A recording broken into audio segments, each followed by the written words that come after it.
Il est à Las Vegas pour vous faire vivre les 2 derniers matchs de ce voyage du Canadien dans l'Ouest pour le compte de Groupe TVA, Journal de Montréal et Journal de Québec. Mon camarade Jonathan Bernier. Joe, comment ça va?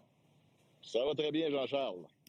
Alors, 7 points hier pour les membres du premier trio, Joe. Un premier match convaincant depuis qu'ils sont réunis. Oui, ça fait 4 matchs maintenant qu'ils sont ensemble. Tu l'as dit, 7 points. Ça aurait pu être encore un petit peu plus avec un peu de chance. On se souvient de l'échappée de Cole Caulfield, de l'excellent 2 contre 1 avec un one-timer de Bolduc qui a été stoppé par Bemelka juste avant un peu le réveil, si on veut, du Mammouth. Donc, écoute, première soirée convaincante. Puis les gars semblaient, pour la première fois, je te dirais, en 4 matchs, se trouver sur la patinoire sans nécessairement se regarder ou se chercher. Ça, c'est bon signe pour l'avenir, pour les prochains matchs. Et puis, tu sais, hier, après le match, on en parlait justement à Suzuki, puis il nous disait, tu sais, il faut s'habituer avant tout, là, avant que ça fonctionne, il faut s'habituer à jouer ensemble, parce que les 2 gars, Juraj Slafkovský et Zachary Bolduc, sont 2 styles différents. Tu sais, Zachary Bolduc a un lancer foudroyant, mais il descend un petit peu moins bas que Juraj Slafkovský. Donc, il faut s'habituer un petit peu à chacun à son style de jeu. Puis ça prend un petit peu plus de temps, donc, quand on arrive avec un nouveau compagnon de trio, alors qu'on a eu le même compagnon de trio pendant 2 ans et demi, ça prend des répétitions, puis on peut peut-être écouter Zachary Bolduc là-dessus hier soir après le match. OK. Je pense que c'est sûr qu'à force d'avoir des répétitions dans les pratiques, dans les matchs, de communiquer à travers ça, je pense que c'est des choses qui nous aident. Puis, oui, ce soir, la rondelle tournait pour nous, mais je pense aussi qu'on a bien joué en tant qu'unité de 5. Je pense qu'on était tous bien organisés, tout le monde était à la place, à la bonne place. Puis je pense que notre exécution, notre timing était super bon. Hein. C'est d'autant plus méritoire hier, Joe, que sur les 19 gars qui ont touché à la glace, là, j'exclus Sam Montembeault de la statistique, 6 sont des purs recrues. C'est 33 % de l'effectif, ou à peu près, là, qui en est à une première saison complète dans la Ligue nationale de hockey. Et encore, c'est même pas une saison complète dans certains de ces cas-là. On pense à Davidson et à Florian Jacquet. Alors, on voit que ça amène quand même une certaine limite en l'absence de joueurs clés, là. Ben, on a vu hier que la profondeur pourrait être éventuellement hypothéquée. Écoute, je regardais la feuille de statistiques hier, là. Écoute, Mac Madison, 26 minutes 17 secondes. Noah Dobson, 24 minutes 48. Nick Suzuki, 23 minutes 52. Alexandre Carrier, 20 minutes. Puis ça, c'est parce qu'on était en avance d'un but et qu'on voulait absolument protéger cette avance-là. Tu vois, notre ami Davidson, aucune présence en 3e période. Le jeune Jacquet, 1 présence en 3e. Ekstrom, 3 présences en 3e. Puis Demidov, après avoir finalement marqué le but gagnant, il a touché la glace à 3 reprises. Donc, 3 reprises sur les 15 dernières minutes. Donc, tu sais, on parle beaucoup de Madison qui est en forme et qui a l'air frais comme une rose quand il sort de la patinoire. Mais je pense pas que ça va pouvoir toffer toute la saison parce que c'est 26 minutes. Puis, c'est pas 26 minutes. Il n'y a pas de minutes faciles sur l'avantage numérique. De ces 26 minutes-là, tu en as eu hier 4 minutes 25 en désavantage numérique.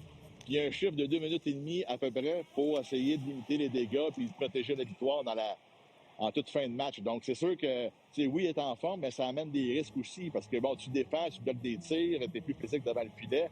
Alors, il faut faire attention pour ne pas perdre notre défenseur numéro 1. Puis, ça prouve encore une fois que l'absence de Kaden Goulet commence à faire très mal à la profondeur du Canadien.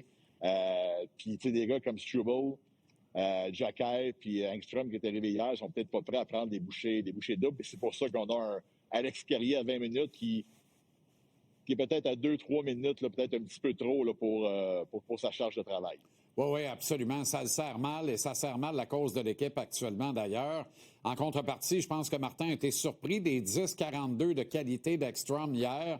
Moi, je m'attends à ce qu'il joue beaucoup plus de minutes dans le match de demain à Vegas. Martin doit lui faire confiance, il n'y a pas le choix. Parce que je regardais Matheson et Dobson. Matheson, une présence de près de 3 minutes en 3e, notamment. Là.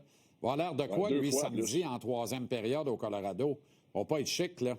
À un moment donné, tout va le rattraper. Là. Puis, je veux dire, ça va déjà être compliqué contre l'Avalanche, 10 victoires en ligne. Il ne faudrait pas arriver là à moitié mort. Quoique, si tu arrives là à moitié mort, mais tu as 4 points de classement en banque, on va te pardonner. Ça, il n'y a pas de doute là-dessus. Puis les 2 premiers sont réglés. Bon, ce qui est réglé aussi, décision surprenante, on te l'admettre, là, j'en reviens pas bien. Dobeš va se reposer demain en vue du match de samedi contre l'Avalanche. Sam Montembeault est de retour devant le filet contre les Golden Knights. Exactement. Écoute, je ne sais pas si ça pesait dans la décision, mais Dobeš a disputé là, parce qu'il a remplacé Montembeault contre Washington. Il a fait partie de 5 des 6 derniers matchs. Est-ce qu'on veut lui donner une petite journée de repos pour être fin prêt à affronter l'Avalanche qui traverse une séquence époustouflante avec 10 victoires consécutives, les 3 dernières par blanchissage. On marque des buts à volonté en plus. Puis là, c'est l'autre truc. Est-ce que Montembeault aurait été assez fort mentalement pour faire face à ce barrage de tir-là, puis à cette force de frappe-là que représente l'Avalanche? Donc, demain, on l'envoie contre les Golden Knights qui, eux, traversent des moments un petit peu plus difficiles, là, seulement 3 victoires à leurs 10 derniers matchs. Ouais. Heureusement, ils ont pu retrouver leur capitaine Mark Stone hier soir, donc il va être dans l'uniforme demain. Mais il y a quand même encore beaucoup de blessés du côté des Golden Knights. On pense à Carlson, le gardien Eddie Neal, puis aussi notre ami Jérémy Lauzon, là, qui sont sur la touche depuis quelques semaines. OK, le Canadien a réclamé Samuel Blais au ballottage plus tôt aujourd'hui. Je réprime un sourire, je ne suis pas fâché de celle-là.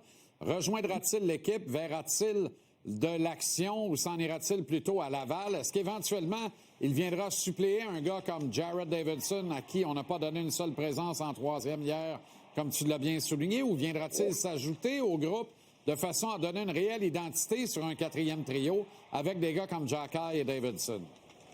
Moi, j'ai l'impression... En fait, là, il était retourné à Laval, mais j'ai l'impression qu'on attend de revenir à Montréal pour le ramener avec l'équipe. Et puis, j'en parlais, j'ai posé la question à Martin Saint-Louis ce matin, puis il semblait heureux d'avoir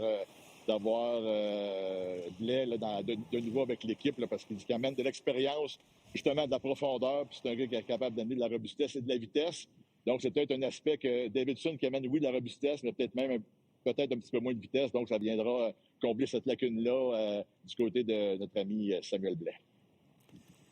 OK, on te lit avec grand bonheur, Joe Byrne, dans le Journal de Montréal, Journal de Québec. Bonne soirée à Vegas. C'est bon match demain samedi. Merci beaucoup.